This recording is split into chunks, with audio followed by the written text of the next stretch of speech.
Muito boa noite para você que está nos assistindo nessa quarta-feira. Seja bem-vindo a mais uma Quarta Viva da PIB do Parque Anchieta. E é um prazer ter você aqui com a gente hoje, para a gente poder compartilhar dessa experiência juntos. Não se esqueça de compartilhar esse link com pelo menos 5 pessoas da sua lista de contatos, para que elas possam ser abençoadas também e receber também algo da parte do Senhor.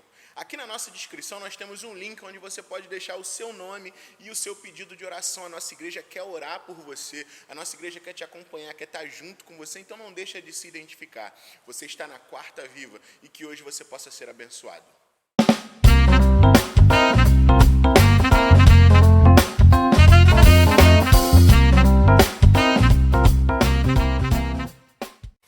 Ezequiel, no capítulo 37, versículo 10, diz assim para nós: E eu profetizei conforme a ordem recebida, e o Espírito entrou neles, e eles receberam vida e se puseram de pé, e eram um grande exército. A palavra diz que profetizar, através da palavra, a vida se formou num vale de ossos secos. Eu não sei aonde você está depositado hoje, mas de repente você está num vale de ossos secos. Mas se você profetizar, a vida pode chegar até a sua porta, a vida pode chegar até a sua tenda. Então, junte-se a nós nessa canção que vamos cantar agora. Durante esse louvor, vai estar aparecendo aqui na tela um QR Code que vai te ajudar a fazer o depósito do seu dízimo e da sua oferta. Caso você não consiga, tem um link na nossa descrição que tem todos os dados onde você pode contribuir com a nossa obra.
Profetiza pelo som de uma voz.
silêncio traz a dor e o choro da estéril é porque a vida ela não gerou e os olhos dos cegos estão escondidos na escuridão.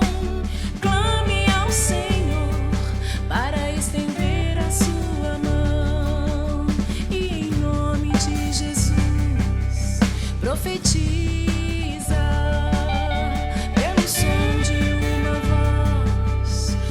Exército se levantou e vendo a dor de uma mulher, com a vida lhe presenteou.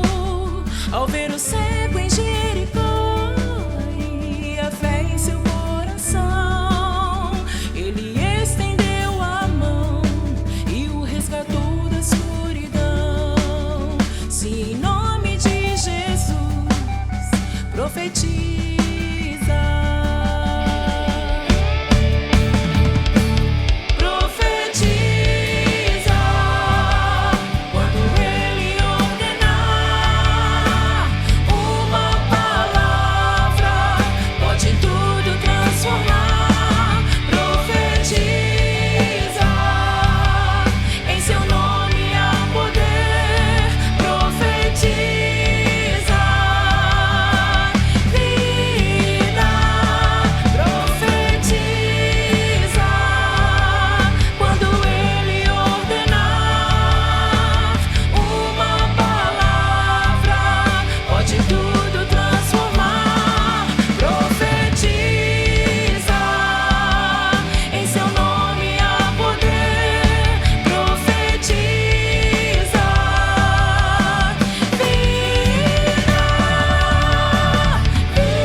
A graça e a paz, queridos irmãos, membros, congregados da PIB do Parque Anchieta, a você, a quem essa mensagem chega em qualquer momento, em qualquer lugar, que Deus esteja falando profunda, intensamente ao seu coração em mais uma quarta viva da PIB do Parque Anchieta.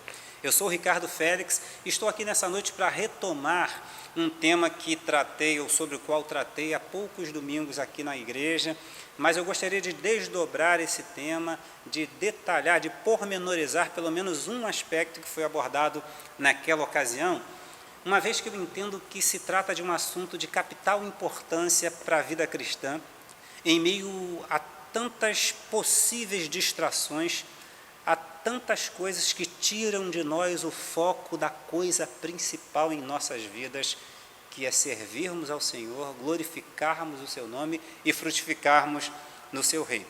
Eu estou falando sobre as possíveis sutis distrações quanto à nossa vitalidade, à nossa saúde espiritual e, consequentemente, o produzirmos frutos no reino de Deus, a partir do texto da primeira carta de Paulo aos Coríntios, capítulo 7, versículos 29 a 35.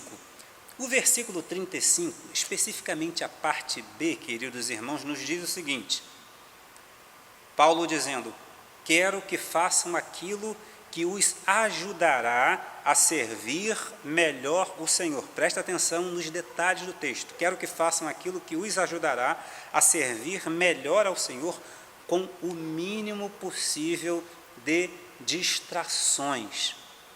O que Paulo está querendo aqui é, na verdade, atingir a problemas sobre os quais ele tinha ouvido falar a respeito da igreja lá de Corinto. Paulo tinha visitado aquela igreja, então ele conhecia o contexto. Além disso, ele teria recebido informações da família de Cloé, conforme capítulo 1, versículo 1 dessa primeira carta. A família de Cloé tinha falado sobre alguns problemas que estavam acontecendo naquela igreja, inclusive problemas de discórdia. Além disso, no capítulo 16, versículos 16 e 17, Paulo fala que recebe de Corinto Estéfanos, Fortunato e Arcaico, e deles também Paulo teria recebido algumas informações. Então, a partir desse conjunto de informações e de observações, Paulo teria escrito a sua carta tratando de problemas específicos daquela comunidade cristã em Corinto, que estaria passando por algumas situações que estariam trazendo distrações quanto ao frutificar, quanto a servir a Deus e frutificar na sua obra. E uma das distrações tratadas por Paulo, dentre outras, a que eu quero citar nessa ocasião, nesta quarta viva, é a distração das lutas e tristezas, dos problemas pessoais, dos desafios pessoais que muitas vezes, mais do que o necessário, nos distraem, nos tiram o foco de nos entregarmos completamente à vida cristã, à nossa busca pela vitalidade, pela saúde espiritual e, consequentemente, por frutificarmos na obra do Senhor. O versículo 30 de 1 Coríntios, capítulo 7, diz o seguinte: aqueles que choram não devem se entregar totalmente à tristeza.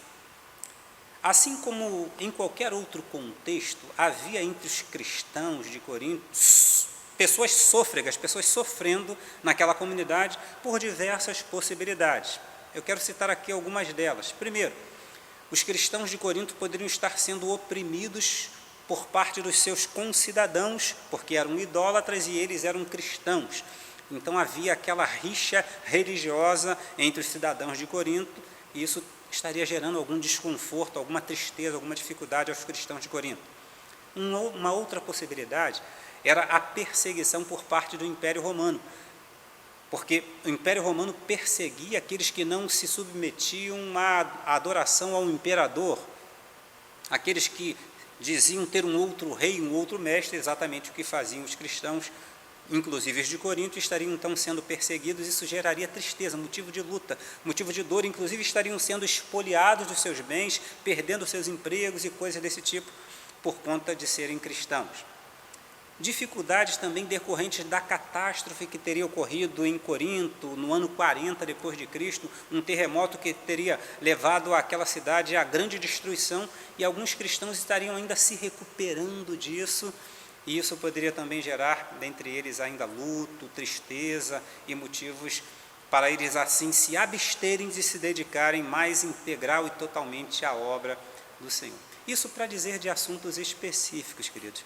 Fora aquelas possibilidades de problemas pelos quais passam todas e quaisquer pessoas, como, por exemplo, situações de luto, cristãos que estariam, por conta do luto, de perdas de membros da família, se entristecendo e se privando de buscarem, de servirem ao Senhor por conta do luto.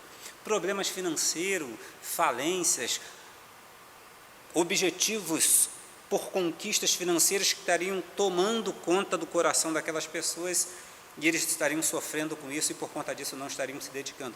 Dificuldades de saúde, doenças pessoais ou de membros da família, conflitos entre marido e mulher, entre pais e filhos, entre irmãos, entre filhos e pais, conflitos na comunidade, na sociedade, entre os vizinhos, conflitos no ambiente de trabalho, enfim. Várias poderiam ser as causas de dor, de tristeza, de choro, de lutos, vários poderiam ser os problemas.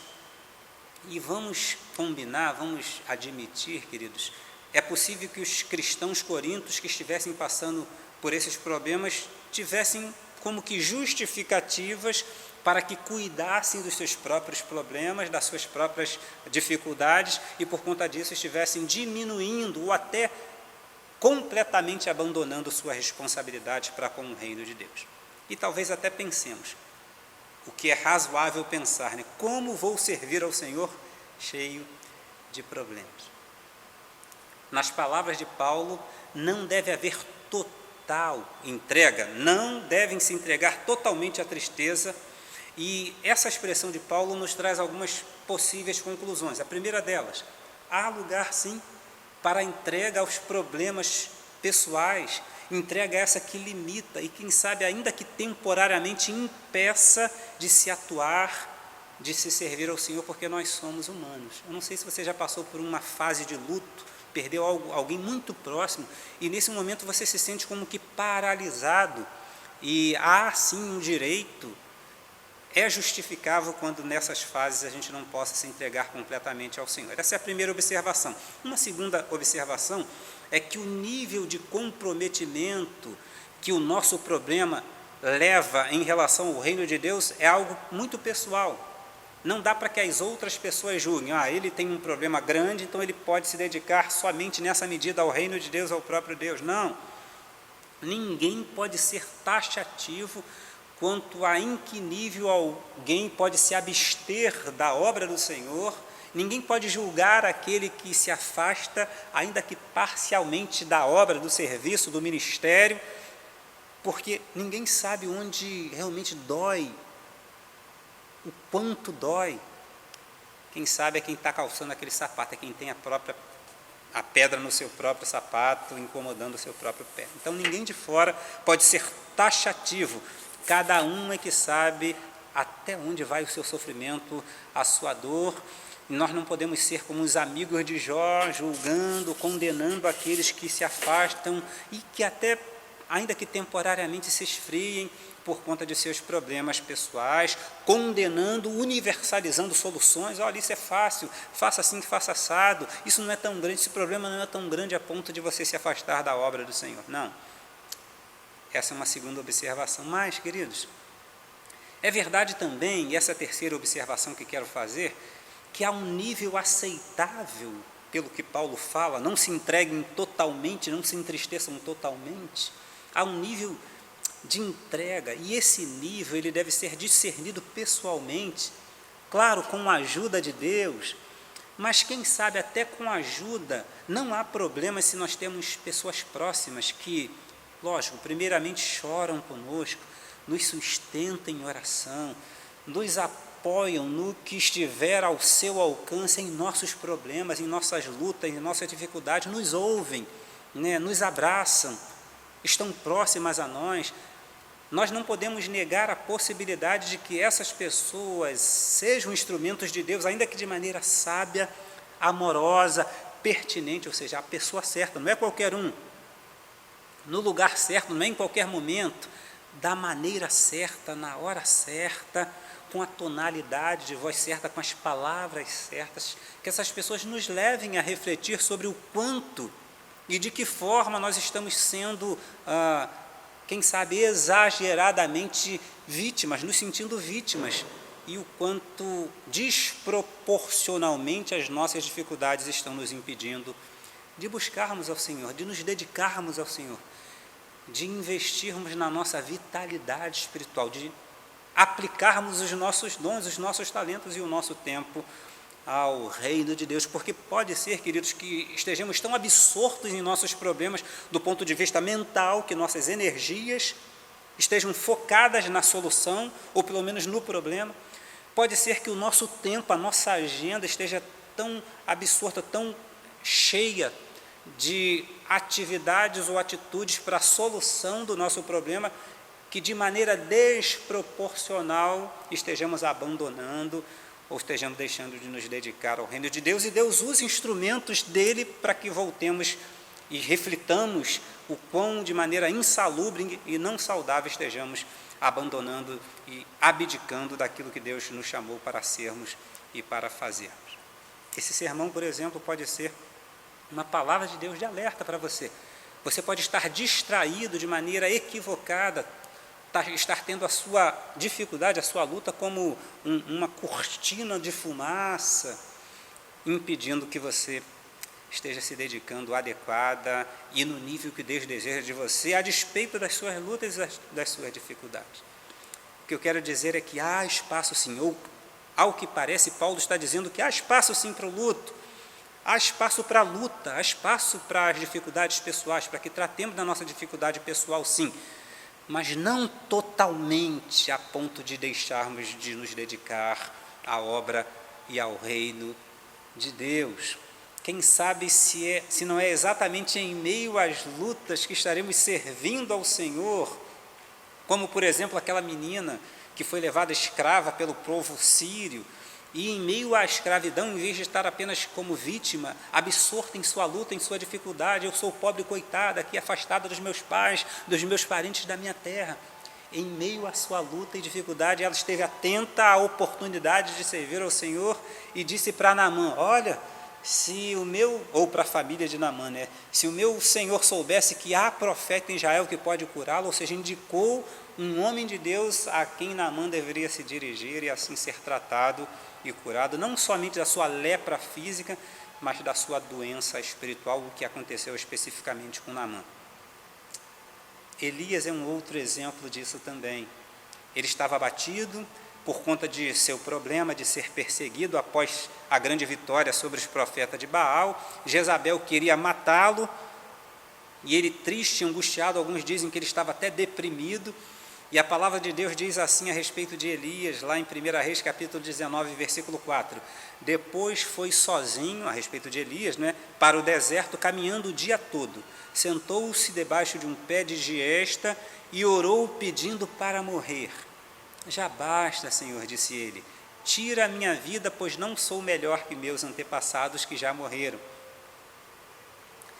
E a continuação desse texto, a partir do versículo 13 de 1 Reis 19, diz o seguinte: Deus falando para Elias: o que você faz aqui, Elias?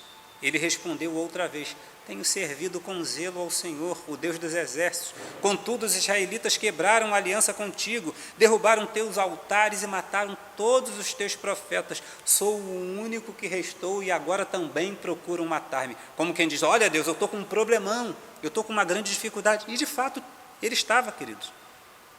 Então o Senhor disse, imagina o que Deus disse para eles: olha, você está com tanto problema que eu vou te dispensar de me servir, de cumprir o meu propósito, o projeto, a vocação que eu te dei, que eu tenho para você. Não foi isso que Deus disse. Versículo 15 vai dizer o seguinte: então disse o Senhor a Elias: volte pelo caminho por onde veio e vá para o deserto de Damasco.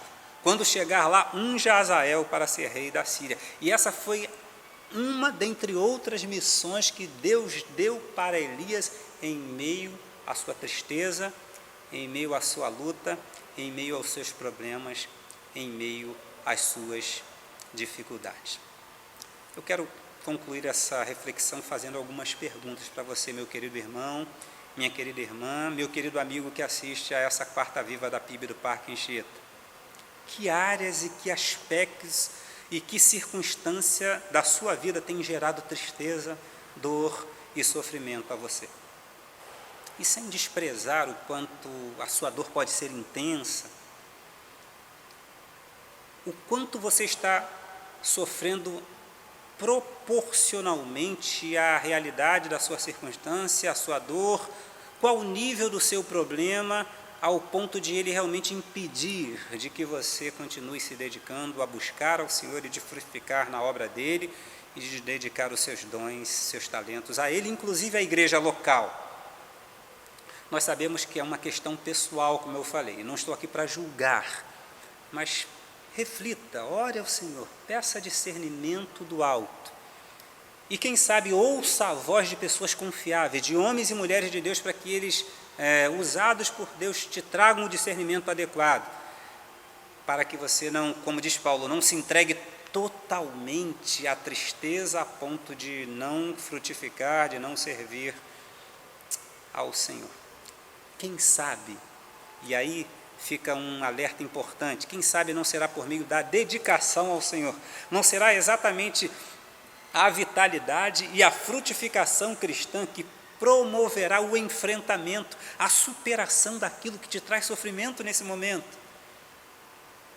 Há pouco tempo tivemos uma irmã de nossa igreja aqui da PIB do Parque Anchieta que estava passando por uma dificuldade séria, carecendo das nossas orações e cuidado, e que internada, em vez de ficar absorta e se vitimizando e entregue ao seu sofrimento e por conta disso infrutífera e inerte, não, ali no hospital ela aproveitou para servir ao Senhor, se dedicar e para falar do amor de Deus às pessoas que estavam ali internadas e tratando dela, e para orar com ela e para ler a Bíblia com essas pessoas, frutificando em meio à luta, em meio ao sofrimento, não deixando que o seu sofrimento servisse de distração em relação a servir não se entregando totalmente à sua luta, mas servindo, ainda que proporcionalmente dentro das suas limitações ao Senhor.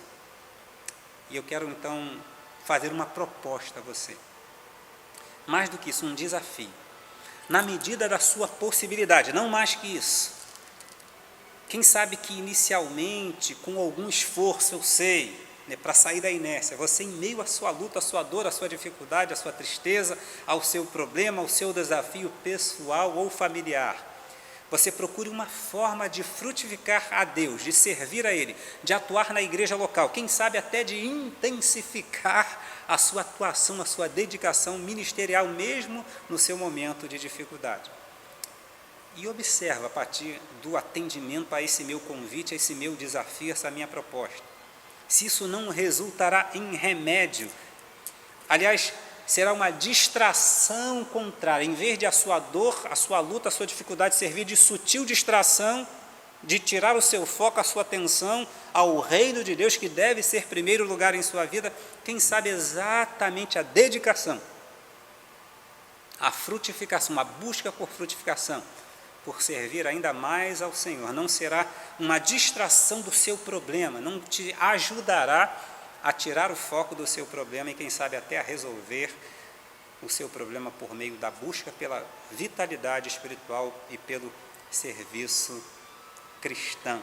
Não que você deva negligenciar as ações necessárias para a resolução dos seus problemas, não é isso que estamos propondo, mas que mesmo em meio à busca para a solução, a dedicação, a concentração na solução dos seus problemas, você não deixe de se dedicar ao Senhor, que eles não sirvam de distração. Eu finalizo essa minha reflexão contando a história de Pedro, que em meio à sua luta, à sua tristeza, à sua vergonha, por ter negado a Cristo, Cristo se aproxima dele e Pedro, amas-me? Em vez de Cristo deixá-lo sofrer a sua vergonha, a sua dor, a sua luta, o que Cristo faz? Amas-me? Você me ama?